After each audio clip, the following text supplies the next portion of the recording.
Buenas noches. Los autores de este ensayo son Belmas Maslucán y Luisa Paza. Nuestro tema, la inseguridad ciudadana. La tesis, la inseguridad ciudadana es un problema que afecta a todos los estratos sociales. Nuestro título, crimen, violencia e incertidumbre en el Perú.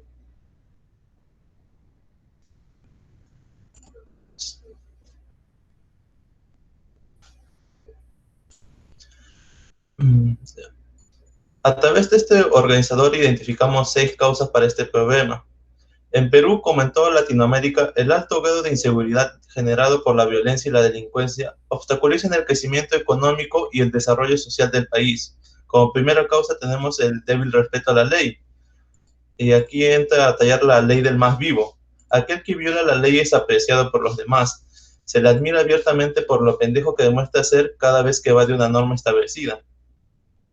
La indiferencia del problema.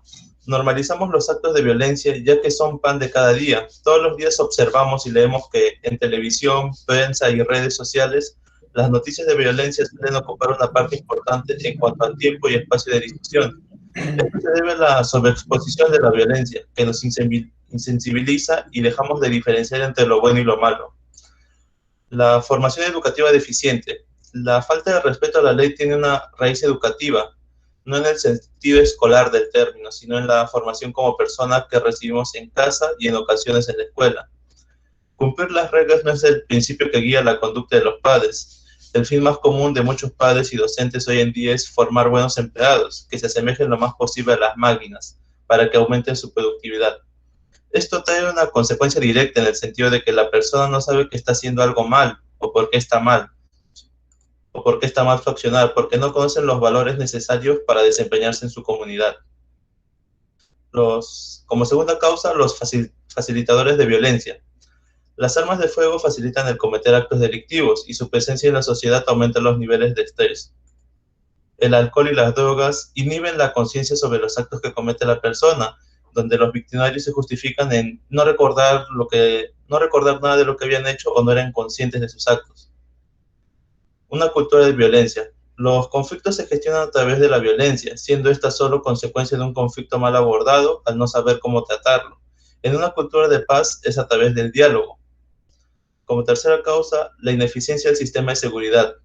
Los encargados de mantener el orden y seguridad en el país es la Policía Nacional del Perú, pero esta se ve limitada debido a que tiene fondos insuficientes, que limitan su accionar y haciendo casi imposible combatir la delincuencia.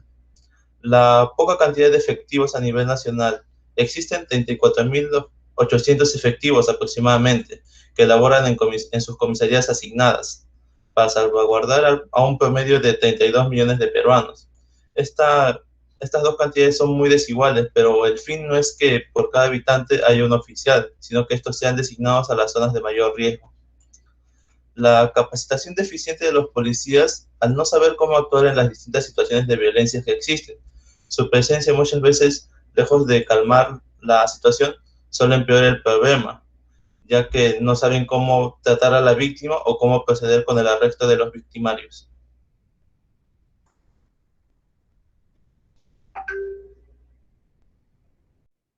Según un estudio en el Perú, con un 36%, la mayor preocupación por parte de los peruanos es la corrupción. Y no es para menos. A nivel regional, nuestro país es uno de los que tiene mayor caso de corrupción por parte de los funcionarios públicos. Y es la corrupción precisamente una de las causas principales por las que no podemos avanzar como sociedad. No podemos reducir la pobreza ni mucho menos la delincuencia.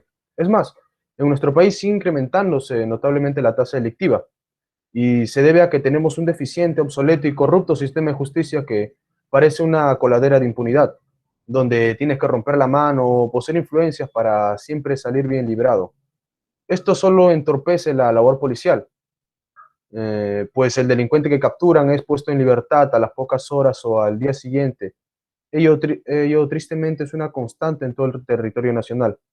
La inseguridad en las calles peruanas está en aumento desde hace ya varios años.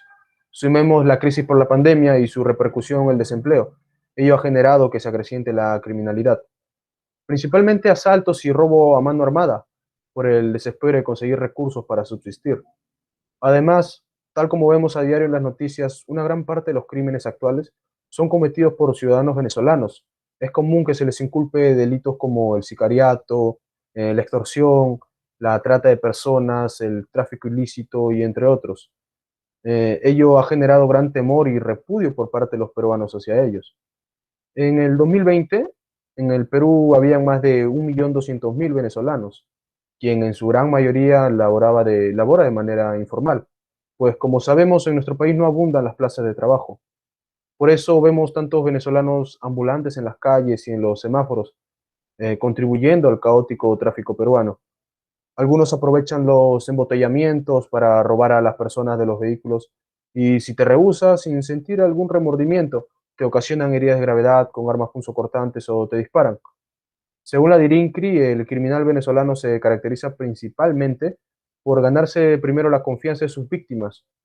Y es así, por lo general vemos que son temerarios y no les importa el lugar donde atacan a sus víctimas. Al parecer, el nulo grado de empatía con la que actúan los malhechores del país caribeño es producto de la brutal violencia que se vive en ese país. Ejemplo de ello es el Tren de Aragua, una conocida organización criminal venezolana que filmaba y fotografiaba sus propios asesinatos para amedrentar a sus bandas rivales y ganar respetos. Solo hace un tiempo atrás fuimos testigos de cómo delincuentes nacionales y extranjeros desataron un sangriento enfrentamiento. Eh, Además, amenazaban mediante las redes sociales por el simple hecho de la nacionalidad. Se jactaban de quién pertenecía al bando más peligroso, pues había un arsenal con armas de mayor alcance. Esto, sin lugar a dudas, causó gran zozobra y miedo en nuestra sociedad, lo cual se evidenció en el incremento exponencial de rechazo hacia ellos. Lamentablemente, el peruano ahora tiene dos grandes temores: de salir a la calle e infectarse de la COVID-19 o ser presa de un grupo de fascinerosos. Esto es lamentable, sin lugar a dudas. Como sabemos, producto de la pandemia, las distintas organizaciones criminales y el mundo del AMPA crecieron notablemente en nuestro país. Tal es el caso del pandillaje. ¿Qué es un pandillaje? Bueno, es un grupo conformado por jóvenes violentos que realizan acciones ilegales, bueno, el cual representa una gran amenaza para la seguridad ciudadana. Y por lo general, estos grupos delictivos nacen en medio de la precariedad sanitaria y educativa, conforman las poblaciones vulnerables, se desarrollan en familias disfuncionales y violentas, y sobre todo en lugares donde la ayuda del Estado no se hace presente. Es evidente que en el Perú la familia como base de la sociedad se encuentra en una profunda crisis desde hace ya muchos años. Esto ha inducido a nuestros adolescentes a cometer actos delincuenciales. Una de las cosas principales es la división familiar. Esto puede causar daños irreversibles en un muchacho que está en pleno desarrollo. Otra causa común es la mala crianza de los padres, quienes solo piensan en extremos, ¿no? O son muy rígidos o muy blandos. Esto origina que los jóvenes se vuelvan rebeldes o antisociales. Consideramos que la mejor manera de combatir la delincuencia juvenil es con un buen plan preventivo, como por ejemplo con la creación de vínculos entre los centros de rehabilitación de adolescentes que hayan delinquido o con instituciones laborales o deportivas, para de alguna manera tratar de reinsertarlos a la sociedad. Después, con una adecuada política de Estado con la que el Perú podrá mermar este mal, ello beneficiaría notablemente a nuestra sociedad, contribuyendo así para alcanzar una mayor calidad de vida. Si queremos comunidades donde las personas puedan vivir tranquilas y donde los niños vayan a la escuela sin miedo, tenemos que actuar para transformar sus entornos de violencia. En América Latina y el Caribe, 11.000 personas mueren al mes a causa de la violencia, lo que equivale a un accidente de avión todos los días del año. Es necesario generar espacios donde nos sintamos seguros. Si bien explica que en todas las ciudades siempre existirá un riesgo, el camino no es instalar más cámaras de seguridad y más policías en las calles. Es fundamental establecer un enfoque menos represivo policial y más comunitario preventivo. Eso es todo. Muchas gracias.